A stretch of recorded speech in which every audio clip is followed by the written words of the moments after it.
mixed on Bone Rush. Uh-oh, I'm bald. Oh, no. Cut, cut.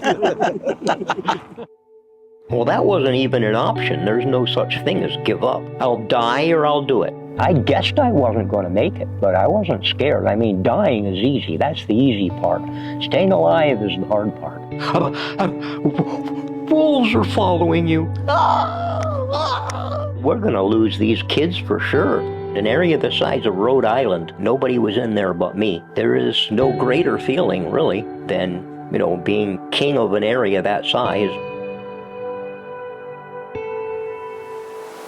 Welcome to Miles' world, a lot like Wayne's World. You open the gate and you come in and yeah, it's a whole lifestyle, a whole way of thinking. And when people ask, how do you do that about my art? It's like I have to take you all the way back to the beginning.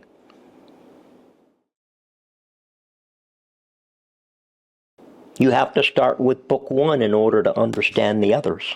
Okay. Why I had the dream, how I went out, starting out with nothing, raised upper class. I could have gone to college for free. My dad, dean of a college. And I said, no thanks, I want to be a mountain man. I want to be a dumpster diver. And the family disowned me. What did he think about that, your father? He never understood. He was sitting in his rocking chair, smoking a pipe on Lake Champlain, looking at his yacht at his dock, a boat he never had time to sail, and he's reading the New York Times, like adjusting his pipe, And then he says, but that's my son. I'm in the New York Times. And he calls me and he says, well, why are you in the New York Times? I don't understand. And I said, well, I'm practically Mr. Alaska, Dad. And he said, well, so what? It's like, well, if you don't understand, you never will. I can't explain it to you, but obviously somebody cares about Alaska. I'm comparing this to an abusive upbringing where I was told what to do, how it should be done. All stuff I didn't want to do. Now all of a sudden I'm living life on my terms. How was that abusive for you when you were a kid, being told what to do?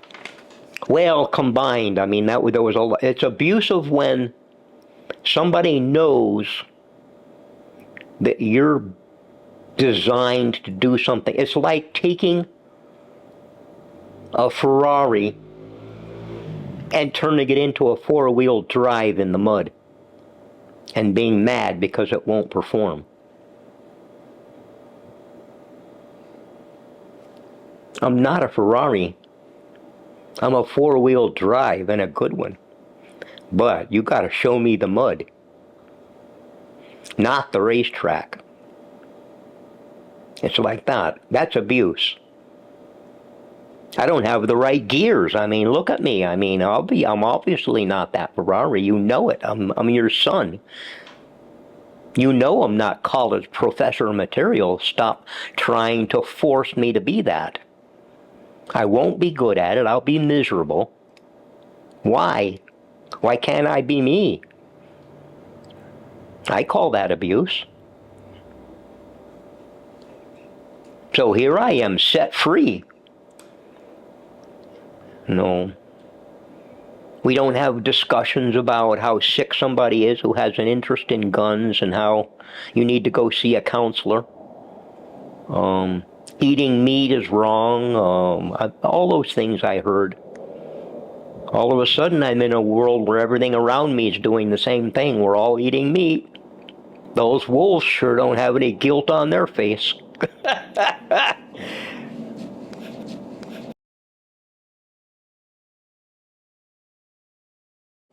So what year did you go to Alaska, and did it start with Alaska? I went to Alaska in 1972. How old were you then? And the pipeline was going on. I would have been 19 years old, just got out of the service. I was in the service during the Vietnam era in the Navy. And my dad wanted me to go in the Navy because he didn't want me to go to Vietnam, but I should have been a draft dodger and gone to Canada because I talked about living a wilderness life, and I And if you read my book, I do go to Canada after Vietnam, and I get deported for not being a draft dodger. If I would have been a draft dodger and gone 4 years earlier, they would have welcomed me with open arms, and I might have settled there.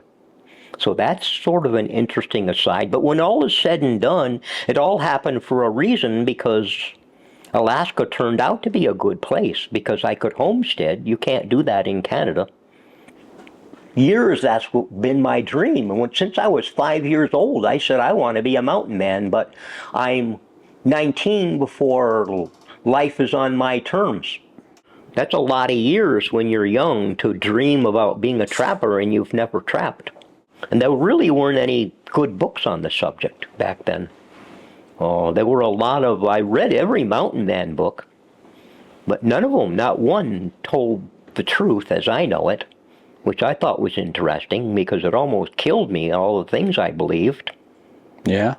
I'm thinking about Jim Bridger loading up and taking off with all his supplies, and did he stop and say, "Oh, forgot the bug spray"? I mean, that isn't going to be in the movie.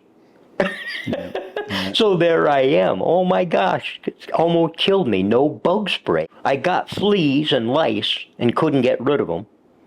So I'm living with fleas and lice. I mean, you feel dirty, you're itching. Why didn't you give up right then? Well, that wasn't even an option. There's no such thing as give up. I mean, that's not even something to consider. There was no way you were going to give up. No, Just say, "All right, I'm done. not I even a tried this." thought like that I could give up. I'll die or I'll do it. Because you knew that you can always go back to your dad and he can help you out. And No, that start. wasn't an option. You were never See, going that's back. the point. You I'm were going never to die and I'm not going back. You'd rather die. Yes. Do you have one child? Yeah. Yeah. Sort of. A boy? Sort of. Oh, that's another whole story, isn't it? Okay. Do I have one? I mean, define what a father is and what a son is. Mm-hmm. Okay. Biologically, I didn't raise anybody. The girls who were my children aren't even my biological children. They were the children of a wild woman in Manly Hot Springs, lived in a sod house she built herself, dirt floor, a little mound of dirt, raising 2 kids by herself, and social services were going to take her kids away because of the poor living conditions. And I met her, and we went out to the homestead. We actually had to pay social services to come out and investigate our lifestyle and decide whether we would be allowed to raise those children or not. And we had to pay for that flight. And that woman who came out had no clue. I told her how to sit in the dog sled, and she freaked out and leaned forward, and we almost went through the ice. I said, "Lady, you better lean back." High heels, dress. I'm going, holy crap, why are you coming out here? What do you know about my lifestyle? I said, we're going to lose these kids for sure. Did they each have their own room? Were they happy, you know? Did they have any friends? Did they have any religion in their life? I mean, all these kind of things were on the checklist. And we could have lost the kids over this. And it wasn't a bad situation when I came along. The kids needed a father, didn't mind, couldn't sit down and eat at the same time. She had to feed them one at a time. It was like bad. They were like 4 years old and 10 years old when I met them. And I saw problems, and I was puzzled, and I sat them down and said, well, what is going on with you two? I go, do you see a connection between doing something wrong and getting punished, and not doing something wrong and not getting punished? Are you seeing a connection here? And they honestly told me, well, no, there is no connection. It's all about what mood mom is in. And then right then I said, well, then I know the problem.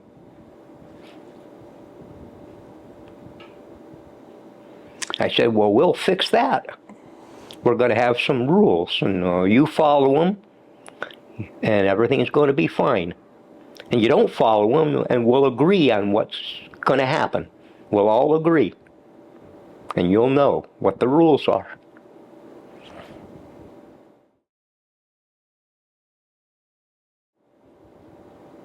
And so you have had a lot of relationships with women that would contact you, write you letters and things like that over the years? Women who contacted me. Back then there was Mother Earth News and a little section in there where you could advertise for a partner before the internet. And being the honest person I am, I said, I live on a houseboat. I live a free life, free time. It's a wonderful life. And I'd get shopping bags full of letters. I mean, literally hundreds. And the movie Jeremiah Johnson had just come out, and they go, oh, I want to live just like that. But of course, they have this image in their mind. I'm going to be, 9 feet tall and everything else that goes along with that, and romantic at the same time. Like Grizzly Adams with his trimmed hair and his trimmed beard, and he goes out and shoots a deer, but they don't show that part. They show him with a silk napkin and a table and a knife and fork eating the deer. They don't show you what happened in between.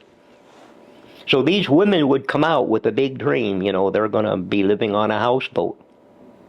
Probably lying in a long chair in a swimsuit with a picture window, sipping wine. And of course it wasn't like that, and it would be good for a weekend. But, I had dreams of a soulmate, a life partner. It just never seemed to materialize. I mean, I could say it was fun. I met a lot of interesting people. But it helped me with my writing, because a lot of these women I would write for a long time, and that was my whole social life, was the written word. So I learned how to express myself writing as easily as speaking. That was the plus side. I learned my lesson when I had sled dogs, and I was the boss. How many sled dogs did you have? I like to have 7 in a team, was ideal. I don't know how many over the years. They come and go. You try and you sell them. I worked with a famous dog musher who won the Iditarod, Gerald Riley, who was a very big influence on my life. He's not only Indian, but he is highly motivated human being, and without an education is a very wise man and knows more about sled dogs than anybody I ever met. And he passed on his knowledge about pointing out what are good features in a dog, and in return I would find a dog that was too fast for me and was a race dog and didn't want to go trapping, and I would bring it to Jerry and say, all he wants to do is run. You deal with him. And he actually went in the Iditarod and won with some of my dogs. And another person that we both knew was Norman Vaughan, a fairly famous explorer. Mount Vaughan is named after him, and he was almost a best friend, an old man running the Iditarod in his 80s, another inspiration. And he used to be a mail hauler by dog team back in his youth, and he told me about that. And he could afford expensive dogs that I couldn't afford. And he had $5,000 dogs, which was at the time a year's income to me. But we had an agreement where I would take the dogs all summer and trap with them in the main part of the trapping season, November. And then I would turn the dogs over to Norman so he could race them, which was in the spring. But I would basically humanize them, teach the puppies how to mind, get the team to work as a team, get them in shape, get them strong. And all they needed was a little bit of speed added to them, and he could turn around and race them. But he had a lot of money, so he was giving me $20,000 worth of dogs. And that helped me tremendously. There's no other way I could have run a 200-mile trap line without the best dogs. Once you have a good sled dog, you don't want garbage dogs ever again. They do make a difference. Oh, they're born. Sled dogs are born. I had little puppies, like you knew that they're already watching the harness go on the adults, and they can't even see, or they're wobbling and they're staring, and they know what all that barking is. These dogs were born to do this. Oh yes, absolutely. Yeah. Because I could see my other little puppies from the pound, and they could care less. And 5 years later, I mean, it never changed. Those other dogs were like, they never took to it. They didn't want to do it. They weren't fast. They weren't built for it. And the ones that watched and paid attention were built for it, and their mind was geared for it. You'd put them in harness, and they'd look down the trail and know where we were going. They'd see how I loaded the sled, and I wouldn't even tell them, and we'd go get firewood because they knew. They'd see me put traps in the sled. They'd take me down the trap line. I wouldn't even have to tell them. I knew them better than people. I lived with them. I mean, we're all huddled together around a fire 24 hours a day. We're living together. Yeah. In fact, when I came out one year, I had been with the sled dogs, and I walked out, and the first human I saw, I growled at them like I would to my dogs. And I wasn't thinking, because I didn't know how to talk. You hadn't seen humans in a while? 6 or 7 months since I'd seen a human being. Wow. And so I dealt with them like I would my sled dogs, and I growled at them just by automatic, and then I said, wait a minute, I mean, looking at this person's expression, that's not appropriate. So I had to learn how to talk all over again. And the communication with the dogs, a lot of it was very subtle. You know, I would bump into them when I went by them and see if they would move over or not, to see whether I was their leader or whether they were going to challenge me. And the other dogs would watch, you know, to see whether that other dog would.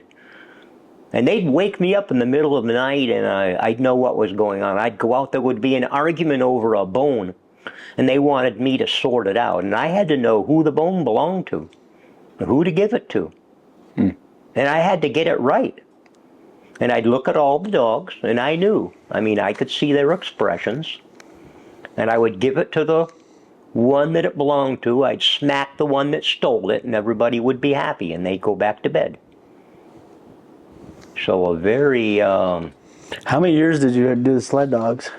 25. So wow. I bet 100,000 miles on sled dogs. Between what year and what year approximately? Oh, I think it was 2 or 3 years into being in the woods before I decided I wanted to try the sled dog. So this was early on when you first started? Fairly early. It would have been 75 maybe. Did you enjoy that part of your life?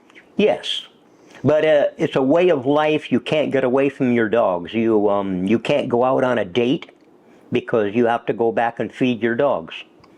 So it had a very big effect on my life.